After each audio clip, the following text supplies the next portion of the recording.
Technology presents a unique opportunity for emerging economies to leapfrog development in a number of ways. How is Nigeria making the most of this?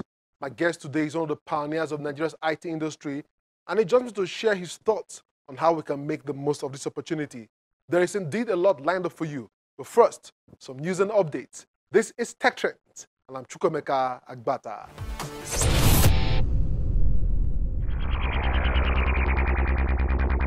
Information technology and business are becoming inextricably interwoven. I don't think anybody can talk meaningfully about one without talking about the other.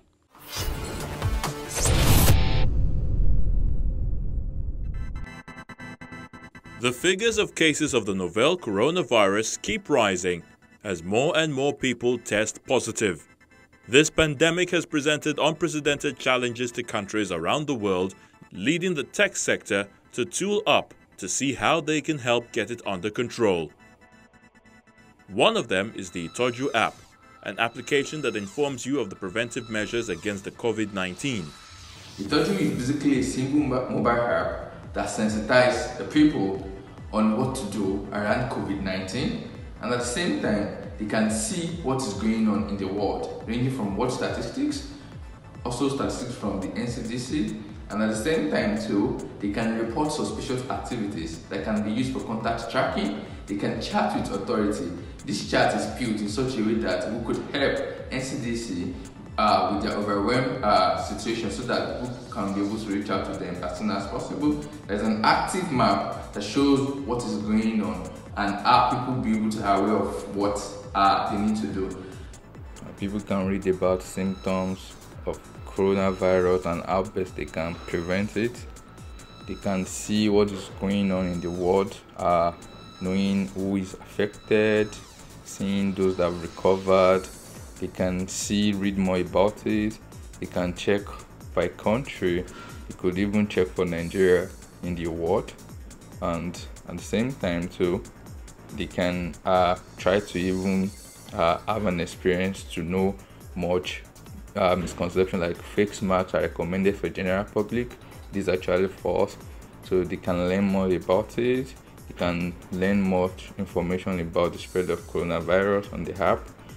They can check from statistics from the NCDC in Nigeria here, so they know how best to prevent themselves from coronavirus in Nigeria based on the information provided by the Federal Ministry of Health.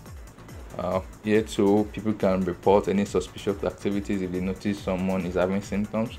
They will just put the description, the address, the phone number, or they can actually chat directly with the authority. So the authority will be the Ministry of Health, so they can chat and have a real-time conversation on what to do and how best to prevent it. Coronavirus Daily Update is another app that can track the changes and update on the spread of coronavirus across the world.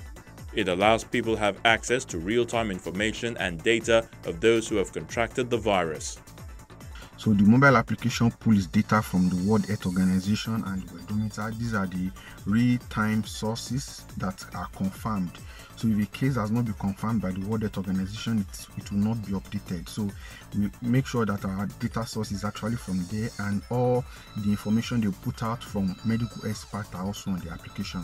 So the application pulls all the data together, then it analyzes them based on the number of total recorded cases, total recovered cases, total deaths, total mid cases, and total critical cases across the world. So you can see them by date, how they are increasing. You can search them by country. If you want to know the number of people who have contacted in Nigeria, for instance, in Ghana, in South Africa, in the United States, in the US, you will easily see them on that particular mobile application that we developed. So this way people will be able to understand and take reasonable decisions about themselves, about why they need to self-isolate, why they need to stay at home, and make some other decisions that is relative to their well-being. So we have graphs that explain each of those cases and what each of the cases mean. Then we have new cases, those ones that are coming up from January to March.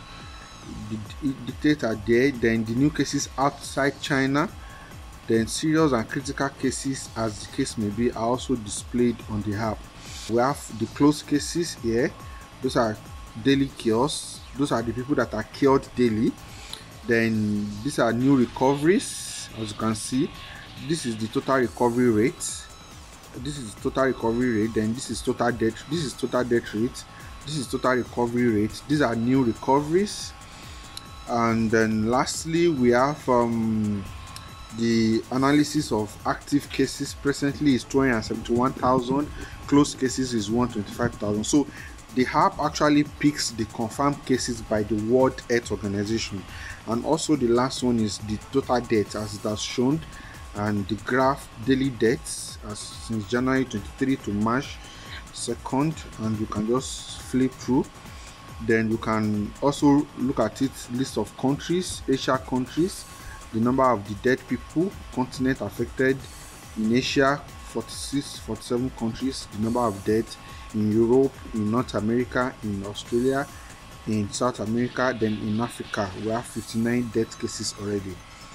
In another development, a mobile classroom app is offering all Nigerian secondary school students free access to its online portal without subscription for the period of suspension of academic activities in schools nationwide. Part of our own contribution to relieve the parent and the government and the students of further investments on education material, we have just declared this portal of mobile classroom, whether on the app or on the web, free for all students to access for the period of this pandemic.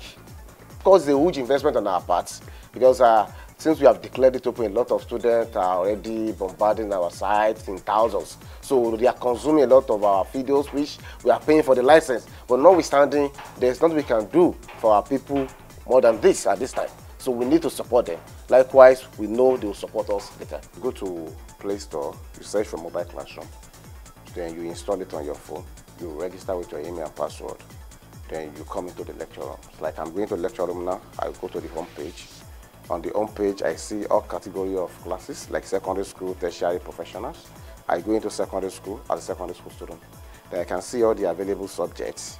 All the available subjects like biology, past questions, math past questions. There are lectures on each subject and there are past questions on each subject. Let's say I want to take English language lecture, for instance. I click on English language. So these are the topics, and I click on the topic of my choice, like adjective and relative clauses. I do that now. So I'm already in the lecture room, so I can increase the screen of my device in order for me to take the lecture, to get it very well. So, which is built. Okay.